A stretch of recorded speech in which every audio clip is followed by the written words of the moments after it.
ഈ മനോഹര ഭൂമിയിൽ നമുക്ക് ഒരു മനുഷ്യജന്മം കിട്ടിയത് തന്നെ ഏറ്റവും വലിയ ഭാഗ്യമാണ്. നോക്കൂ, ഈ ഭൂമി എത്ര സുന്ദരമാണ്. ഈ സുന്ദര ഭൂമിയിലൂടെ നമ്മൾ അങ്ങനെ നീങ്ങുകയാണ്. ഈ ഭൂമിയുടെ ഭൂമാതാവിൻ്റെ മടിത്തട്ടിൽ പിറന്നു വീണ നമ്മൾ പ്രയാണം ആരംഭിച്ച് ലക്ഷ്യസ്ഥാനത്തേക്ക് നീങ്ങിക്കൊണ്ടിരിക്കുകയാണ്.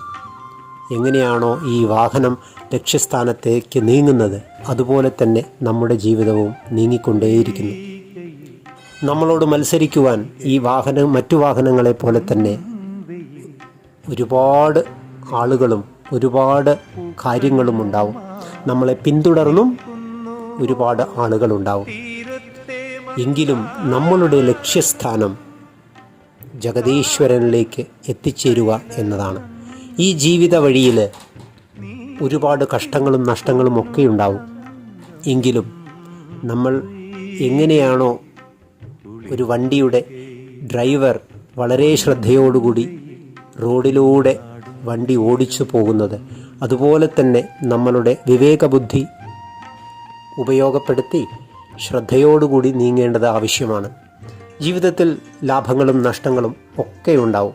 നോക്കൂ, മാനത്ത് ഇരുണ്ടുകൂടിയിരിക്കുന്ന കാർമേഘങ്ങൾ, ആ കാർമേഘങ്ങളെപ്പോലെ ഇരുണ്ട രൂപം നമ്മുടെ ജീവിതത്തിലേക്ക് വരാം.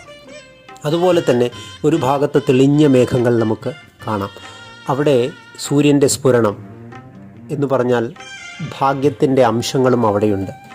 ആ ഭാഗ്യത്തിൻ്റെ അംശങ്ങളിലേക്ക് നോക്കിക്കൊണ്ട് ഇരുണ്ട ഭാഗത്തെ നമ്മൾ അവഗണിച്ചുകൊണ്ട് മുന്നോട്ട് നീങ്ങുകയാണ് വേണ്ടത്.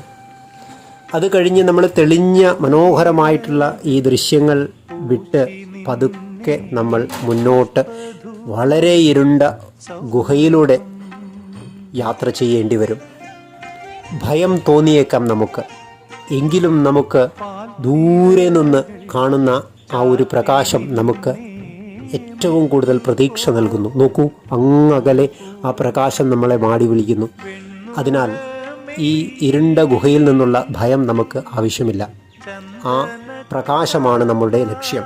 ആ പ്രകാശത്തിലേക്ക് സന്തോഷപൂർവം വളരെ ഉറച്ച മനസ്സോടുകൂടി ഈശ്വരനെ ഭജിച്ചുകൊണ്ട് മുന്നോട്ട് നീങ്ങുക തന്നെ വേണം. ജീവിത വിജയം നമ്മൾ തന്നെയാണ് ഉണ്ടാക്കിയെടുക്കുന്നത്. എല്ലാവർക്കും നന്മ വരട്ടെ.